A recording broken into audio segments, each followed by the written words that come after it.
Good evening, merry Christmas to all of you. আজকে আমরা একটি খুব পূর্ণ দিনে, পূর্ণ সন্ধ্যায় সবাই একত্রিত হওয়ার সুযোগ পেয়েছি। রামকৃষ্ণ সংঘে, রামকৃষ্ণ অর্ডারে এই ক্রিসমাস ইভকে বলা হয় ট্রাই ব্লেসেড ডে, অর্থাৎ পুণ্যত্রয়ী দিবস। কারণ প্রথমত আজকের দিনটি ভগবান ক্রাইস্টের আবির্ভাবের জন্য পবিত্র বা পুণ্য। দ্বিতীয় কারণ, আজকের দিনেই 1886 সালে হুগলি জেলার আটপুরে শ্রীরামকৃষ্ণদেবের শরীর চলে যাওয়ার পরে যখন বাবুরাম মহারাজ, অর্থাৎ পরবর্তীকালে যিনি স্বামী প্রেমানন্দ রূপে পরিচিত হন, তাদের বাড়িতে ঠাকুরের বাকি শিষ্যরা, আর বিশেষ করে যারা ত্যাগী শিষ্য, যেমন স্বামীজি অর্থাৎ তখন নরেন্দ্রনাথ দত্ত আর ইত্যাদিরা, তখন সবাই গিয়ে একত্রিত হয়েছেন এবং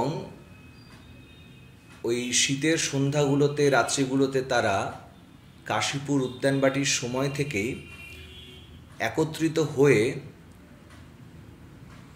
মাঝখানে কোনো কাঠকুটো কিছু জ্বালিয়ে তার চারধারে বসে ধ্যান, ভজন, জপ ইত্যাদি করতে থাকতেন।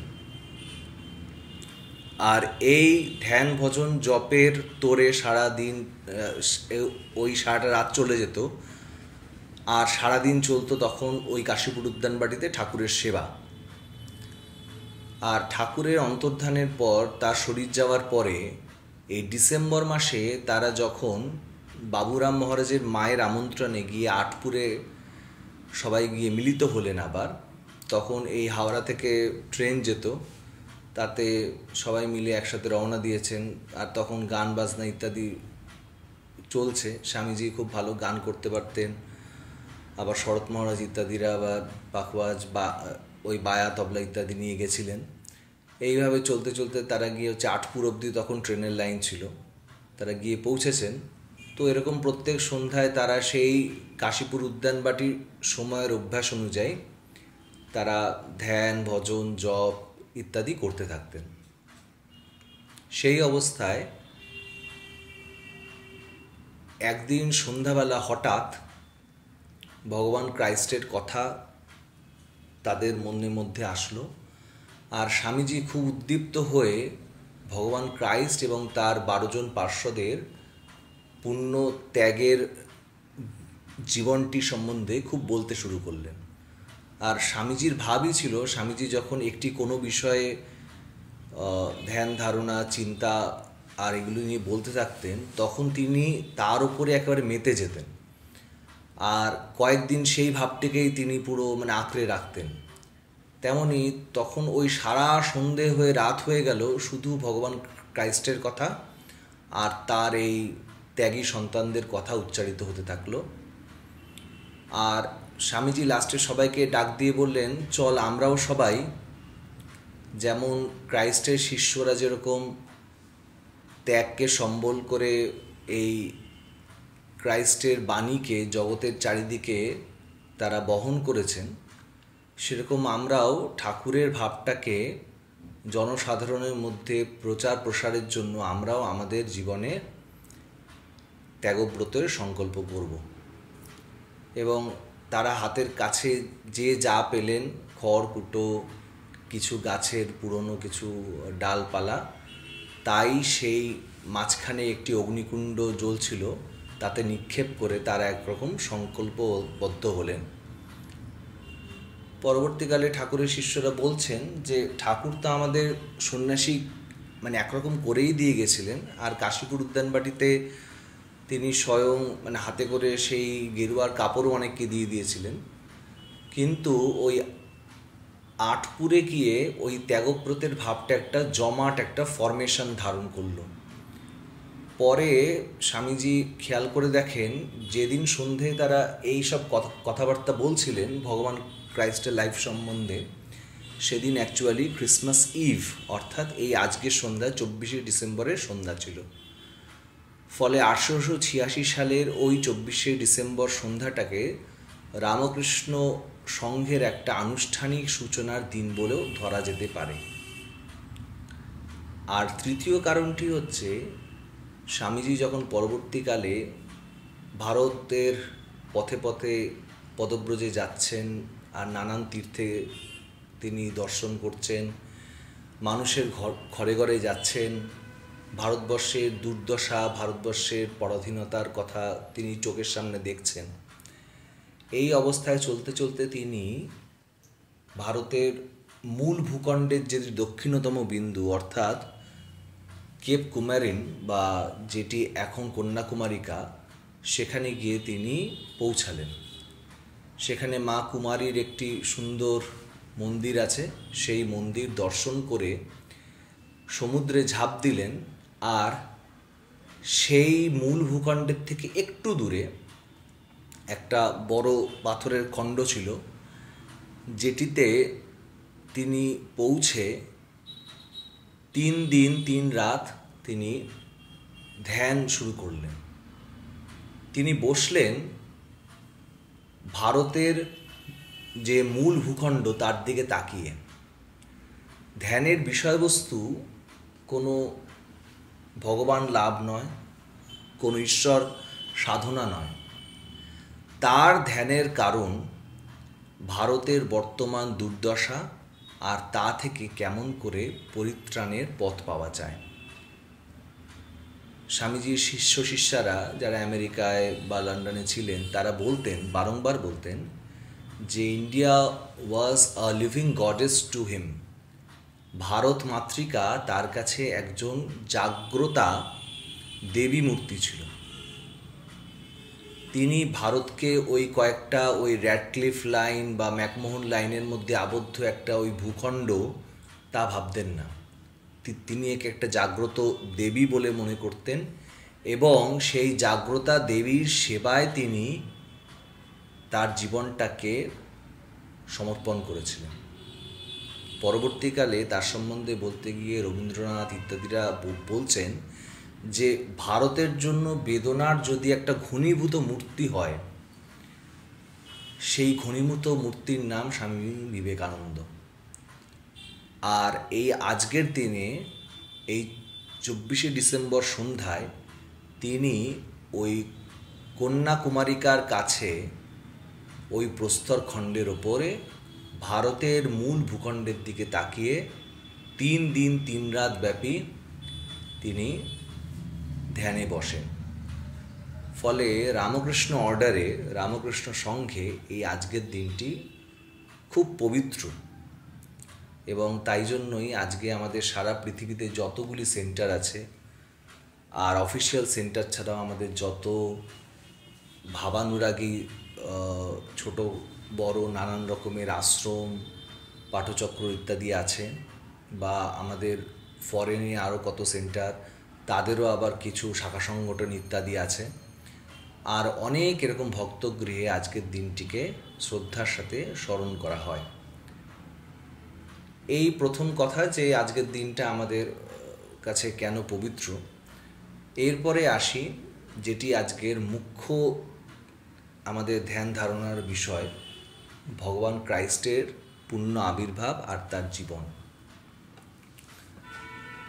আমরা যদি একটু খোঁজ করি যে পৃথিবীর ধর্মকেন্দ্রগুলো বা যেই যেই জায়গায় ধর্মের কোনো প্রচার প্রসার একটু বেশি আছে, তাহলে আমরা খুব ভালোভাবে দেখতে পাবো ধর্মের আধিপত্য মুখ্যত এশিয়ায় বেশি। এই ইউরোপ বা আমেরিকা, আফ্রিকা, এখানেও ধর্মের প্রচার প্রসার হয়েছে, কিন্তু তাদের কেন্দ্র সবসময় ছিল এশিয়া। পাশ্চাত্যবাদীদের একটা ধারণা গছিয়ে দেয় আমাদেরকে যে সম্ভবত ক্রাইস্ট একজন পাশ্চাত্যের লোক ছিলেন, তিনি সম্ভবত আমেরিকা বা লন্ডনের একটা কোথাও জন্মেছিলেন, বা তিনি জার্মানদের মতো খুব টিকলো নাকওয়ালা দারুণ চেহারার একটা মানুষ ছিলেন, তা নয়। স্বামীজি বারংবার তার আমেরিকার এবং আরও অন্যান্য দেশের লেকচারে বলছেন, ক্রাইস্টকে মাথায় রাখতে হবে, ক্রাইস্ট কিন্তু একজন সর্বসংশয়হীনভাবে একজন তিনি এশিয়ার মানুষ। বর্তমানে যেটিকে বেথলেহেম বা ইসরায়েলের অংশ, প্যালেস্তাইনের ওই বিবাদিত অংশ বলা হয়, তা কিন্তু মধ্য এবং আর পশ্চিম এশিয়ার মধ্যেই পড়ছে। অর্থাৎ তিনি অবশ্যই এশিয়ার মানুষ, আর এশিয়ার মানুষের মধ্যে স্বভাবত ধর্মভাবটা একটু প্রবলতর থাকায় ক্রাইস্টের আবির্ভাবের জন্য একটা খুব উর্বর জমি তিনি এখানে পেয়েছিলেন। ক্রাইস্ট মুখ্যত একটি ধর্মের প্রাণপুরুষ নন। ক্রাইস্ট পৃথিবীর 3টে ধর্মের প্রাণপুরুষের অন্তত কাছাকাছি আছেন। তার মধ্যে একটি তো অবশ্যই ক্রিশ্চিয়ানিটি, যেটি এখন জনসংখ্যার নিরিখে পৃথিবীর সবচেয়ে বড় ধর্ম। তারপরে ইসলামেও তিনি একজন বড়, তিনি পয়গম্বরের স্তরের, তাকে শ্রদ্ধা করা হয়। আর জুডাইজম বা জিউস, যে ধর্মে তিনি ছিলেন, সেই সমস্ত ধর্মমতেই তাকে শ্রদ্ধা করা হয়। মুখ্যত অ্যাব্রাহামিক যতগুলি ধর্মের শাখা আছে, অ্যাব্রাহামিক শাখা অর্থে যেই ধর্মমতগুলো পৃথিবীর প্রথম সভ্য মানুষ হিসাবে আব্রাহামের কথা বলে থাকে, তারা সবাই ক্রাইস্টকে কোনো না কোনোভাবে স্বীকার করে নিয়েছেন। বিশেষত এই খ্রিস্টিয়ানিটিতে তাকে বলা হয় যে তিনি গড দ্য সান। এই খ্রিস্টিয়ানিটিতে 3টি কনসেপ্ট আছে ঈশ্বর সম্পর্কে। প্রথম, গড দ্য ফাদার, অর্থাৎ যে ঈশ্বর পিতা রূপে আছেন। আর তারপরে আছেন গড দ্য সান, ঈশ্বর যিনি সন্তান রূপে আবির্ভূত হয়েছিলেন এই পৃথিবীতে। আর দ্য হোলি স্পিরিট, এই পবিত্র আত্মা। এই 3টে ভাগের মধ্যে গড দ্য সান হচ্ছেন এই জেসাস ক্রাইস্ট। একটি বিশ্বাস করা হয় তাদের ধর্মমতে যে যেহেতু না আদম এবং তার পত্নী ওই ইভ ওই ইডেনে ওই গাছের ফল খেয়েছিলেন, ফরবিডেন ফ্রুটস খেয়েছিলেন, ফলে একটি সিনের কারণে তাদেরকে পৃথিবীতে চলে আসতে হয়, দুঃখ ভোগ করতে হয়। আর সেই এটার্নাল সিনটাকে কাটানোর জন্যই ভগবান তার সন্তানকে, তার একমাত্র সন্তানকে তিনি ল্যাম্প বা তিনি এক ওই মেষের মতো বলি দেওয়ার তিনি পথ করেছিলেন এই ক্রাইস্টের মাধ্যমে। ঠাকুর এই ভাবটাকে খুব বেশি গ্রহণ করতে পারতেন না। ঠাকুর বলতেন, তোমরা এই বাইবেল খুললে খালি পাপ পাপ করো, কিন্তু আমি তার নাম করেছি, আমার আবার পাপ কি? বিশেষত ক্যানোনিক্যাল গসপেলগুলোতে এত বেশি পাপবাদের ওপরে আলোচনা, তার একটা বড় কারণ এই গসপেলের রচনা ক্রাইস্টের শরীর চলে যাওয়ার প্রায় 300 বছর পরে। 300 বছরের এই গ্যাপটার জন্য কি হয়েছে, ক্রাইস্টের যে মূল ভাব, মূল দর্শন এবং তার যে আধ্যাত্মিকতা, তাতে অনেক মানুষের অনেক অনুপ্রবেশ হয়ে গেছে। যেমন যেটিকে আমরা বর্তমানে আমরা রামায়ণ, মহাভারত ইত্যাদি ভাবি, তাতে দেখা যায় অনেক সময় রামের চরিত্রের মধ্যে অনেক বৈকল্য, বা মহাভারতের মধ্যেও শ্রীকৃষ্ণের চরিত্রের মধ্যে বৈকল্য, এগুলো অ্যাকচুয়ালি পরবর্তীকালে অনেক বিকৃতির কারণে এসে গেছে। পারফেক্ট চরিত্রের মধ্যে এই ধরনের বৈকল্য থাকার একদম কোনো কারণই থাকতে পারে না। কিন্তু পরবর্তীকালে ওই লোকের মুখে চলতে চলতে থেকে মরাও হয়ে যেতে পারে, আবার রামায়ণও হতে পারে। তেমনই এরকম নানান রকম বিকৃতি আসে। তেমন ক্রাইস্টের লাইফের ক্ষেত্রেও এই পাপবাদটা খুব ভালোভাবে একটা ছড়িয়ে পড়েছে। কিন্তু যে কটি তার সম্বন্ধে কথা খুব নিশ্চিতভাবে বলা যায়, তার মধ্যে যেখানে তার বাণী সম্বন্ধে যে কথাগুলো আমরা পাচ্ছি বাইবেলে, সেখানে তিনি মানুষকে পাপী বলছেন এমন কিন্তু পাওয়া যায় না। ফলে ক্রাইস্টের জন্ম ওই মানুষের ওই এটার্নাল সিনকে ক্ষমা করার জন্য। এর চেয়েও বলা ভালো যে তখন ওই জিউসদের মধ্যে এমন এমন একটা অবস্থা চলছিল, যেটা স্বামীজি তার ক্যালিফোর্নিয়াতে যখন তিনি এই ক্রাইস্টের উপরে বক্তব্য রাখছেন, ক্রাইস্ট দ্য মেসেঞ্জার, সেখানে বলছেন যে সভ্যতার এমন এক একটা সময় আসে যখন পতনটা এত গভীর হয় যে তখনই একটি দেবদূত বা ঈশ্বর দূতের আবির্ভাবের একটা খুব ফার্টাইল একটা ল্যান্ড তৈরি হয়ে যায়, যে মানুষের এত অধঃপতন হয়, সব দিক থেকে অধঃপতন, সে আধ্যাত্মিক হোক, রাজনৈতিক হোক, সামাজিক হোক, যে কোনো রকমের অধঃপতন। তখন এই যারা ওই বেথলেহেমে থাকছে বা সিরিয়ায় থাকছে বা ইসরায়েলে থাকছে বা ইরাকে থাকছে, এই মধ্যপ্রাচ্যের অংশে যারা থাকছে তাদের ওপরে সমস্ত রকম কশাঘাত নেমে এসেছিল। আর তখন ওই রোমান এম্পায়ার তখন এমনভাবে ছড়িয়ে পড়েছে যে ওই জিউসদের তখন কোনো রকমই স্বাধীনতা ছিল না। আর এই সমস্ত রকম পরাধীনতা যখন তাদেরকে চেপে ধরেছিল, তখনই তারা একজন এই মেসেঞ্জার বা একজন পরিত্রাতা, তার জন্য তারা অপেক্ষা করছিল। ঠিক সেই একটা সংকটকালে জোসেফ এবং মেরির সন্তান হিসেবে ভগবান ক্রাইস্টের আবির্ভাব। বলা হয় যে তিনি হোলি স্পিরিটের দ্বারা তার জন্ম হয় এবং মেরি তখনও তার বিবাহ হয়নি, জাস্ট তিনি বাগদত্তা হয়ে আছেন। সেই অবস্থায় তিনি সন্তান সম্ভবা হন এবং ঈশ্বরের অ্যাঞ্জেল গ্যাব্রিয়েল, বা তাকে অনেক জায়গায় ওই জেব্রিয়েল বলা হয়েছে ইসলামে, তিনি এসে জোসেফকে, অর্থাৎ যিনি ক্রাইস্টের পিতা, পালক পিতা, ফস্টার ফাদার, তাকে এসে তিনি বলেন যে তুমি তোমার স্ত্রীর উপরে কোনো রকম সন্দেহ করো না, এই সন্তান অ্যাকচুয়ালি ঈশ্বরের তিনি পুত্র এবং তাকে তুমি বড় করো, আর তার নাম দেবে তুমি এই জেসাস ক্রাইস্ট, কারণ তিনি তোমাদের উদ্ধার করবেন। ক্রাইস্ট শব্দের অর্থ অ্যাকচুয়ালি যিনি উদ্ধার করেন। এবং এটা জোসেফ মেনেও নেন, ঠিক যেরকম আমরা দেখতে পাই যখন শ্রী ভগবান কৃষ্ণের আবির্ভাব হবে, তখন ওই দেবকীর গর্ভ থেকে ভগবান সরাসরি চতুর্ভুজ মূর্তিতে তিনি ওই কংসের কারাগারের মধ্যে আবির্ভূত হচ্ছেন। আর তখন তাকে বসুদেব এবং দেবকী পরবর্তীকালে তাকে স্তব স্তুতি করে তারপরে যখন তিনি একদম বালক রূপে আসলেন, তাকে তিনি যমুনা পার করিয়ে গিয়ে নন্দের ঘরে রেখে আসছেন। এখানে একটা অদ্ভুত ব্যাপার, ফস্টার ফাদারের কনসেপ্টটা এখানেও খুব জনপ্রিয়। ক্রাইস্টের জন্মের সময় যখন তারা বেথলেহেমে এসছেন, সেই বেথলেহেমে আসাটা কিন্তু অ্যাকচুয়ালি একটা কাজের জন্য।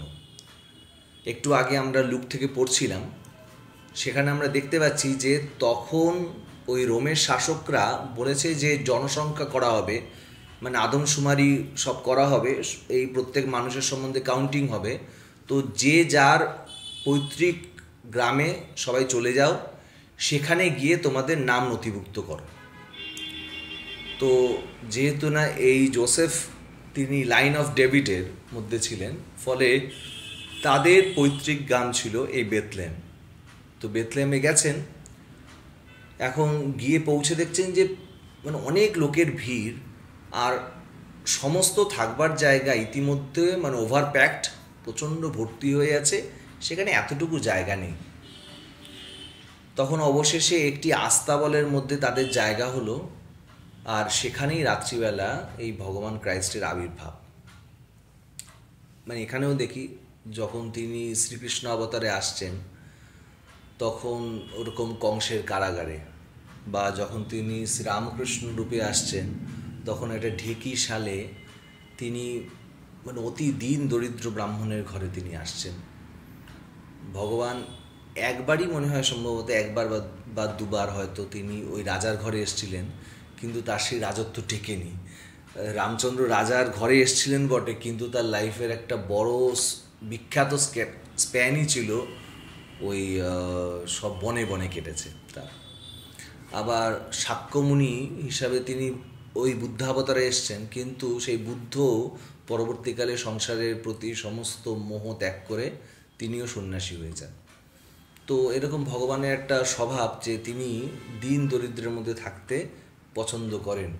পরবর্তীকালে ক্রাইস্ট তার বাণীতে স্পষ্টই মানে তিনি উচ্চারণ করেছেন, সাধারণত মানে এতটা স্পষ্টভাবে কাউকে বলতে শোনা যায় না, যে স্বর্গের দ্বার ধনীদের জন্য বন্ধ। হ্যাঁ, এই কথাটা পরবর্তীকালে পোপরা শুনলে খুব হয়তো রেগে যাচ্ছেন, ফলে তারা এই কথাটি খুব জোরে হয়তো বলতেন না, কিন্তু ক্রাইস্ট একদম স্পষ্ট উচ্চারণ করছেন যে ধনীদের জন্য স্বর্গে কোনো জায়গা নেই, তারা ওখানে একদম কোনো বুকিংই পাবে না। এই রকম ঘরে তিনি আবির্ভূত হচ্ছেন, যেখানে তার মাথার উপরে একটা ছাদও ঠিকঠাক জুটছে না, তাকে ওই ঘোড়ার আস্তাবলের মধ্যে জন্মাতে হচ্ছে। আর তাকে প্রথম দেখতে আসছেন কারা? ওই রাখাল বালক, যারা ওই সময় নানান রকম ওই ওই গবাদি পশুকে তারা পাহারা দিচ্ছে, তারা প্রথম তাকে দেখতে আসছে। তাও তাও অ্যাকচুয়ালি তারা জানতে পারেনি। গ্যাব্রিয়েল গিয়ে তাদেরকে বলেছেন যে দেখো, তোমাদের মেসাইয়া এসে গেছেন, মানে তোমাদের যিনি পরিত্রাণ করবেন তিনি এসে গেছেন, তো তার কাছে তোমরা যাও এবং তাকে দেখে ধন্য হও। পরবর্তীকালে তাকে দেখতে এই প্রাচ্যের থেকে, সুদূর প্রাচ্য, কেউ কেউ বলেন চীন এবং ভারত থেকে, তিনজন অতি জ্ঞানী ব্যক্তি, 3 ওয়াইজ মেন, তারা ভালো ভালো সব উপহার নিয়ে, যেমন ভালো সোনা আর ভালো গন্ধদ্রব্য ইত্যাদি নিয়ে তারা বেথলেহেমের কাছে গিয়ে পৌঁছেছেন। তো ওখানকার স্থানীয় রাজাকে তারা গিয়ে বলছেন যে আমরা একটি নক্ষত্রকে ফলো করে এখানে এসছি, তো এই নক্ষত্রের সাইন অনুযায়ী ওই পরিত্রাতার জন্ম এই আপনার রাজত্বের মধ্যেই হয়েছে। এখন রাজার যা ভয় হয়, রাজা ভাবছে যে এই পরিত্রাতা যদি বড় হতে পারে, সে তো তাহলে আমার গদি নিয়ে টান মারবে। ফলে সেই রাজা চালাকি করে বলছে, আপনারা একটা কাজ করুন, আপনারা গিয়ে সেই বালককে গিয়ে আগে দর্শন করে আসুন, তারপরে আসবার পথে আমাকে জানাবেন। কারণ রাজা ওই 3 প্রাজ্ঞ ব্যক্তির সামনে আর ওই বালককে হত্যা করতে চাইছেন না। ফলে তারা ওই 3 জন এসে জানিয়ে দিয়ে যেই বাড়ির দিকে চলে যাবেন, তখনই গিয়ে রাজা সেই বালককে মেরে ফেলবে, আর তার আর কোনো শত্রুর শেষ থাকবে না। যেমন কংস দেবকীর অষ্টম গর্ভকে হত্যা করার জন্য কি প্রচণ্ড হিংসা, এবং পরবর্তীকালে যখন তিনি খবর পেলেন যে বৃন্দাবনে এসছেন, তখন ওই বৃন্দাবনেরও সমস্ত ছোট ছোট বাচ্চাদেরকে তিনি কি নৃশংসভাবে হত্যা করেন। ফলে ভগবানের অবতরণের সময় থাকলেই খুব ভালো কিছু ঘটবে তা নয়, বরঞ্চ আরও অত্যাচার, আরও অন্ধকার তখন নেমে আসে। তো এই অবস্থায় যখন 3 ওয়াইজ মেন ওখান থেকে ঘুরতে ঘুরতে এই বেথলেহেমে এসছেন, তারা ওই বালক ক্রাইস্টকে তারা দর্শন করছেন, তাকে প্রণাম করছেন, বন্দনা করছেন, আর তার সাথে সাথেই তার পিতামাতাকে জানিয়ে দিলেন যে দেখো, এই রাজার কিন্তু ভাবগতিক ভালো ঠেকছে না, ফলে তোমরা যত তাড়াতাড়ি পারো এখান থেকে পালিয়ে যাও। ফলে দেখা গেল যে এমন এক সন্তানের জন্ম হলো, তার জন্য বাবা মায়ের তো এতটুকু সুখও জুটল না, এমনকি বাড়ি থেকে তাদের পালিয়ে যেতে হলো। সে এত দূর পালাতে হলো যে বলা হয় বালক ক্রাইস্টকে নিয়ে তারা পালিয়ে আসলেন সুদূর ইজিপ্টে। এখনকার দিনে দেখলে মনে হবে একটা কি বিরাট পরিমাণ পথ তারা পেরিয়ে চলে আসলেন একদম ইজিপ্টে। সেখানে এসে তার এন্টায়ার বালককালটা কাটে। ফলে এই নিউ টেস্টামেন্টে যেটিকে আমরা বর্তমানে এখন চিনি ওই বাইবেল নামে, সেখানে তার বালককাল বিষয়ে খুব বেশি কিছু জানা যায় না, জাস্ট একটি ইনসিডেন্ট জানা যায় যে পরবর্তীকালে যখন একটু বড় হওয়ার পরে তার বাবা মা তাকে নিয়ে মানে ওই আবার তাদের গ্রামে গেছেন, তাদের শহরে গেছেন, তো ওই জেরুজালেমে তাদের একটি বড় মন্দির ছিল। সেই মন্দির নিয়ে এখন তো পরবর্তীকালে অনেক ঝামেলা আছে। যাই হোক, ওই প্যালেস্তানি ওই যারা ওই থাকছে প্যালেস্টাইনে আর ওই মানে ইসরায়েলের লোকদের মধ্যে, তো যাই হোক, তখন মানে অত ভাগ ছিল না ধর্মের। তো ওই জেরুজালেমের মন্দিরে গিয়ে তারা গেছেন যে ওই ছেলেকে নিয়ে প্রথম ভগবানের কাছে একটু দর্শন করিয়ে নিয়ে আসবেন, যেরকম মানে এখন আমাদের এখানে থাকে যে বাচ্চাদের নিয়ে গিয়ে ওই তারকেশ্বরে যাবেন, একটা কোনো মানত টানত থাকে ইত্যাদি। তো গেছেন, তো সেখানে গিয়ে দেখছেন বালক ক্রাইস্টকে মানে একটু পরে আর খুঁজে পাওয়া যাচ্ছে না। খোঁজ খোঁজ খোঁজ, সারা মন্দিরে এত ভিড়। তারপরে দেখা গেল মন্দিরের মাঝখানে যেখানে বড় বড় পণ্ডিতরা বসে থাকে, সেখানে গিয়ে ওই বালক ক্রাইস্ট বসে ধর্মের সব জটিল প্রশ্নের সহজ সুন্দর সমাধান করে দিচ্ছে। এই ভগবানই যখন পরবর্তীকালে তিনি শ্রীরামকৃষ্ণ অবতারে আসছেন, তখন তিনিও ওই লাহাদের বাড়িতে কামারপুকুরে একটি শ্রাদ্ধবাসরে বসে তিনি এরকম মানে অপূর্ব সব ধর্মতত্ত্বের আলোচনা করছেন, যখন তার বয়স একেবারেই বালক। এরকম মানে অদ্ভুত প্রতিভা, যে প্রতিভা সাধারণ মানুষের বুদ্ধিতে জোটে না। মানে এগুলো ওই পড়াশোনা করে 4 পাতা বই পড়ে মানে মানে এমন বুদ্ধি হয় না। এটা তারা ওই জন্মের সময় থেকেই তারা এগুলো নিয়েই মানে আবির্ভূত হন। এই জন্য শ্রী ভগবান ওই গীতাতেই বলেছেন, জন্ম কর্মচ মে দিব্যম, মানে অর্থাৎ আমার জন্ম কর্ম সব দিব্য, সব ডিভাইন, কোনো ওই সাধারণ মানুষের মতো আমি লাইফ লিড করি না। এইরকমই বালক ক্রাইস্টের সম্বন্ধেও দেখতে পাওয়া যাচ্ছে। তারপরে আবার গ্যাপ, মানে আবার এই নিউ টেস্টামেন্টে আবার কথা নেই, আবার পাওয়া যাচ্ছে জন দ্য ব্যাপটিস্টের কথা। এই জন দ্য ব্যাপটিস্ট হচ্ছেন ভগবান ক্রাইস্টের মাসির ছেলে, কিন্তু তার থেকে বেশ অনেকটাই বয়সে বড়। জন দ্য ব্যাপটিস্টের জন্মটাও আবার একটু মানে আশ্চর্য, ছোট্ট করে শুনি। জন দ্য ব্যাপটিস্টের জন্মের আগে তার বাবা মানে অন্ধ হয়ে গেলেন, আর দেবতারা তাকে স্বর্গের থেকে জানালেন যে যেদিন তোমার পুত্রের জন্ম হবে সেদিন তোমার চোখ ফিরে পাবে, আর তুমি তখনই বুঝতে পারবে যে এই সন্তান কোনো বিশেষ কারণে এসছে। জন দ্য ব্যাপটিস্টের জন্ম হলো, তার পিতা আবার চক্ষুষ্মান হলেন। জন দ্য ব্যাপটিস্ট নানান জায়গাতে সব তিনি ওই মানে অনেক লোক জড়ো করতেন, আর একটাই কথা বলতেন যে মানে ঈশ্বরের দূত আসছেন, তার জন্য পথ প্রস্তুত করো, মানে আর তোমাদের মনটিকে সরল করো। তখন তারা তাকে বলতো যে আপনি কি সেই ঈশ্বরের দূত? বলতেন না না, মানে আমি ঈশ্বরের দূত নই, কিন্তু আমি তার আসবার আগে একটা বাণী, এই সতর্কবার্তাটা আমি। জন দ্য ব্যাপটিস্টের কাছে এই একটু যুবা বয়সে যখন ক্রাইস্ট হয়েছেন, তখন তিনি কাঠের কাজ করতেন, কারণ এই কাঠের কাজটা তাদের ওই পৈতৃক একটি ওই ব্যবসার মতো। ওই কার্পেন্ট্রি কাজ করতে করতে তিনি এই জন দ্য ব্যাপটিস্টের কাছে এসছেন।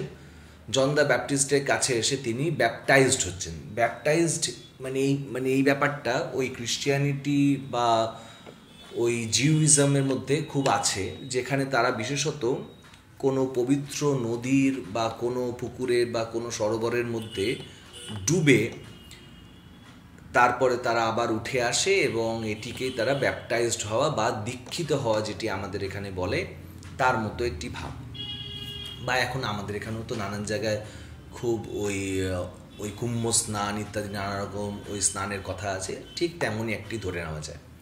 তো এরকম রিচুয়াল, ওই রিচুয়ালের পরে যখন জন দ্য ব্যাপটিস্ট ক্রাইস্টকে উঠাচ্ছেন ওই নদী থেকে, জর্ডান নদী, দেখছেন যে তার মাথার ওপর দিয়ে একটা সাদা বক উড়ে যাচ্ছে, আর স্বর্গের থেকে ধ্বনি আসছে যে এই আমার মানে অত্যন্ত প্রিয়তম সন্তান, যার ওপরে আমি অত্যন্ত প্রীত। তো জন দ্য ব্যাপটিস্ট প্রথম বুঝতে পারেন যে মানে তার কাছে এই ঈশ্বরের সন্তান এসে দীক্ষা নিচ্ছেন বা ব্যাপটাইজড হচ্ছেন। কিন্তু যেমন হয় তার বাবা মার সাথে হয়েছিল, জন দ্য ব্যাপটাইস্টের সাথেও তাই হয়। জন দ্য ব্যাপটিস্টকেও তৎকালীন রাজারা এবং যারা বড় বড় পাদ্রী পুরোহিত, তারাও সহ্য করতে না পেরে তাকে হত্যা করে। তো এমনই দেখা যাচ্ছে যে ভগবানের সাথে যাদেরই জীবন জড়িয়ে যাচ্ছে তাদের জীবন মোটেই সোজা হচ্ছে না, তাদের জীবন কঠিন কঠোরতম হয়ে যাচ্ছে। এবং যখন এই জন দ্য ব্যাপটিস্ট তাকে দীক্ষা দিলেন, তারপরে শুনতে পাওয়া যায় যে বর্তমানে যেটিকে বলা হয় ডেড সি, ওই সেই জায়গাটা অ্যাকচুয়ালি মানে এত বেশি, তার জলের মধ্যে এত লবণাক্ততা, মানে মানে এত সল্ট বেশি যে মানে ওখানে কেউ যদি ডোবে তাহলে সে ডোবে না, সে শুধু ভেসে থাকে। জল মানে এত প্রচণ্ড গাঢ়। সেই ডেড সির পাশে একটা অরণ্যের মধ্যে প্রায় 40 দিন ক্রাইস্ট, তখন তার সদ্য যুবা বয়স, তিনি ধ্যানে বসে পড়েন। একটি বিখ্যাত পেন্টিং আছে যেটি স্বামীজিও খুব পছন্দ করতেন, যাতে দেখা যাচ্ছে সাদা একটি গাত্র বর্ণের একজন পুরুষ বসে আছেন আর তার গায়ের ওপরে নানান পাখি এসে ওই অবস্থায় আছেন। মানে এটা যেন ওই ক্রাইস্টের সেই সময়ের একটা ভাব। 40 দিন পরে তিনি আসলেন এবং তারপরে তিনি নগরের পথে পথে নানান জায়গায় তিনি তার বাণী, তার সারমন্সের কথা বলতে থাকলেন। তিনি খুব সোজা সরল কথা বলতেন এবং তাতে যা হয় মানে অনেক লোক তাতে মানে আকৃষ্ট হতো। মানে এরকম আছে খ্রিস্টানিটিতে যে তাকে এই সময় একদিন শয়তান বা ডেভিল তাকে একদিন খুব টেম্পটেশন দিল, তাকে একদিন খুব প্রচুর লোভ দেখালো যে দেখ তুই এসব ছেড়ে দিয়ে তুই আমার পথে আয়, তুই এসব খারাপ খারাপ কাজে আয়, তাহলে দেখবি তোর কত লাভ হবে। ক্রাইস্ট তাকে মানে অগ্রাহ্য করলেন। ঠিক ভগবান বুদ্ধ যখন ধ্যানে বসেন তখন তাকে এরকম মারের অত্যাচার সহ্য করতে হয়েছিল। মার তাকে মানে অনেক লোভ দেখিয়েছিল, তার ধ্যান ভঙ্গ করতে চেয়েছিল কিন্তু পারেনি। এরকম ভগবান শ্রীরামকৃষ্ণের ক্ষেত্রে হয়েছিল, তিনি যখন ওই পঞ্চবটিতে বসতেন তাকেও এরকম মানে অনেক রকম ওই বাজে প্রলোভন দেওয়া হয়েছিল। যাই হোক,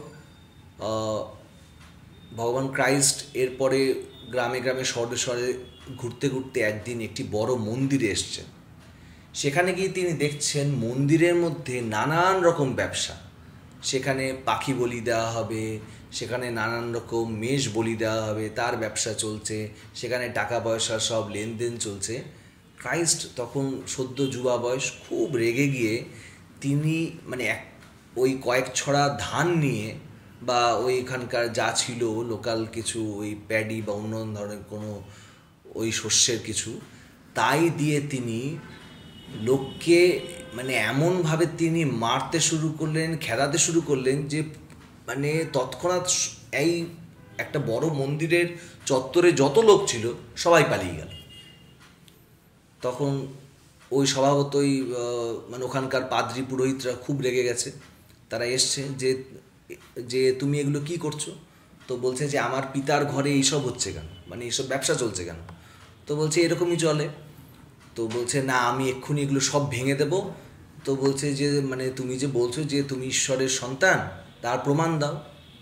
ক্রাইস্ট তখন বললেন যে এই মন্দিরটাকে তোমরা এক্ষুনি ভেঙে দাও, 3 দিনের মধ্যে আমি দাঁড় করিয়ে দেব। সাধারণ লোকে ভাবলো যে তিনি কোনো অলৌকিক কথার তিনি বলছেন। অ্যাকচুয়ালি ক্রাইস্ট এখানে বোঝাতে চেয়েছেন যে আমার সঙ্গ করলে 3 দিনের মধ্যে যে কোনো মানুষের মনটা মানে একদম ঈশ্বরের মন্দিরে পুরোপুরি কনভার্টেড হয়ে যাবে, ট্রান্সফর্মড হয়ে যাবে। তিনি কোনো ওই পাথরের মন্দিরের কথা বলছেন না, যেই মন্দিরটা বানাতে 46 বছর লেগেছিল, তাকে তিনি ভেঙে আবার 3 দিনের মধ্যে তিনি বানানোর ওই স্ট্রাকচারাল মার্ভেল একটা কিছু বানাতে চাইছেন না। তিনি মানুষের ভেতরের পরিবর্তনের তিনি কথা বলছেন। কিন্তু যা হয় ওই মানুষের তার বাণীর ভেতরের কথাগুলোর চেয়ে তার ওই রোগীকে সুস্থ করে তোলা বা কোনো মৃত মানুষকে জ্যান্ত করে তোলা মানে ইত্যাদির উপরেই মানুষের একটু বেশি নজর যায়। তো এরকম করে করে যখন তার জনপ্রিয়তা বাড়ছে তখন তার শত্রুও বৃদ্ধি পাচ্ছে। লোকজন আবার তখন থেকেই ওই ভাবতে শুরু করছে যে মানে এই ক্রাইস্টই হয়তো আমাদের পরবর্তী রাজা। ক্রাইস্ট বারংবার বলছেন যে তার কিংডম এই পৃথিবীতে নয়, সেটি স্বর্গে, কিন্তু মানুষ সেটি ধারণা করতে পারে না। তো এরকম করে তার শত্রু বাড়তে বাড়তে তারই একজন মানে অত্যন্ত প্রিয় একজন সন্তান, সে আবার গিয়ে ওই শত্রু কিছু পাদ্রীদের সাথে গিয়ে জয়েন করলো আর সে ক্রাইস্টকে ধরিয়ে দিল। লাস্ট সাপারে পরে যখন ভগবান ক্রাইস্ট প্রার্থনা করছেন তখন তাকে মানে ওভাবে ধরিয়ে দেওয়া হয়। আর সেদিন রাত্রেই তার অত্যন্ত প্রিয় সন্তান পিটার তার কথা 3 বার অস্বীকার করে। মানে এই সমস্ত কথা তিনি মানে আগে থেকেই প্রেডিক্ট করে বলে দিয়েছিলেন। কিন্তু ওখানে একটি বিখ্যাত ঘটনা ঘটে যে ওই লাস্ট সাপারে যখন তিনি ওই সন্তানদের নিয়ে তিনি খেতে বসছেন, যে এখানেও আমরা ওরকমই 12টা প্রদীপ রেখেছি আর তার মাঝখানে ওই ক্রাইস্টের সম্বন্ধে আরেকটি প্রদীপ, মোট 13টি। ওই 12 জন সন্তানকে নিয়ে তিনি বসে তাদের তিনি পা ধুয়ে দিচ্ছেন, মানে আবার তিনি পা মুছিয়ে দিচ্ছেন। তো এটিতে তারা খুব মানে আশ্চর্য হচ্ছে। তখন তিনি বলছেন যে আমি কেন এরকম করছি, যাতে আমি চলে যাওয়ার পথে মানে আমি চলে যাওয়ার পরে যেন তোমরাও তোমাদের একে অন্যের সাথে হচ্ছে এরকম ভাবেই তোমরা চলো। কি সুন্দর যে শিক্ষাটা মানে শুধু ক্রাইস্ট মুখে বলছেন না, তিনি সেই শিক্ষাটা মানে হাতে করেও দেখাচ্ছেন, মানে একটা প্র্যাকটিক্যাল বেদান্ত টাইপের ব্যাপার। এই রকমভাবে যখন তাকে ওই ধরিয়ে দেওয়া হয়, মানে আমরা সবাই জানি, তারপরে তার নামে একটি ছোট্ট ট্রায়াল হয়, ব্রিফ ট্রায়াল হয়। তাতে ওই লোকাল লোকেরা বলে যে ওই ক্রাইস্টকে বরঞ্চ মানে হত্যা করো আর তার বদলে একজন খুনি ডাকাত বারাব্বাস তাকে ছেড়ে দাও। মানুষের এরকমই বুদ্ধি যে এত মহান আত্মাকে বাঁচিয়ে না রেখে বরঞ্চ একজন খুনি ডাকাতকে বাঁচিয়ে রাখা মানুষের কাছে বেশি দামি বলে মনে হয়েছিল। ফলে আজকের সমাজের দিকে তাকালে আর কিছু নতুন বলে আমাদের দুঃখ হয় না, মানে আগেও মানুষের সভ্যতার মানে এইরকমই ধ্যান ধারণা ছিল। তো যাই হোক, ক্রাইস্টকে ওই ছোট্ট ট্রায়ালের পরে তাকে খুব লজ্জিতভাবে তাকে মানে মাথার মধ্যে একটা ওই কাটার মুকুট পরিয়ে টানতে টানতে তারই ক্রসের কাঠ তাকে নিয়ে যেতে হয় এবং ওই লোকাল একটা পাহাড়ের ওপরে ছোট্ট টিলার ওপরে তাকে পেরেক মেরে মেরে তাকে ঝুলিয়ে রাখা হয়। কিন্তু সেই অবস্থাতেও তিনি মানুষের জন্য প্রার্থনা করে বলছেন, father forgive them cause they don't know what they are doing. পিতা এদের ক্ষমা করো, কারণ এরা জানে না এরা কী করছে। স্বামীজি বলছেন এই অবস্থাতেও একটা মানুষ এই রকম করে মানুষের মঙ্গলের জন্য প্রার্থনা করতে পারেন, তাকে আমি কোনো ফুল চন্দন কোনো রকম চোখের জল দিয়ে তার সেবা করব না। যদি আমি সেই সময় থাকতাম তাহলে আমি আমার বুকের রক্ত দিয়ে তার সেবা করতাম। এত বড় মন, কিচ্ছু চাননি তার জন্য, কেবলমাত্র মানুষের মঙ্গল। তারপরে যখন তার ওই বডিকে সমাধিস্থ করা হয়, এটি কি বিশ্বাস করা হয় যে তার কয়েকদিনের মধ্যেই সেই সমাধি থেকে তিনি আবার পুনরুত্থান করেন, ক্রাইস্টের রেজারেকশন হয় এবং তিনি তার সন্তানদের সাথে আবার দেখা করেন।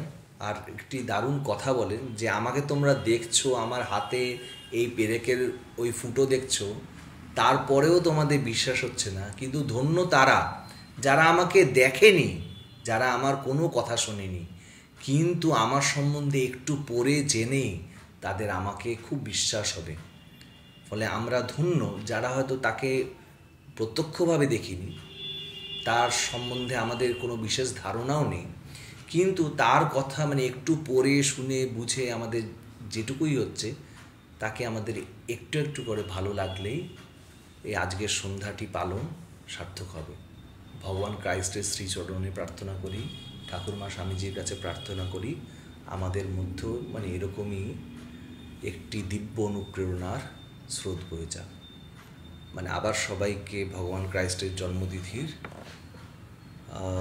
মানে আবার শুভেচ্ছা জানাই সবাইকে। Merry Christmas.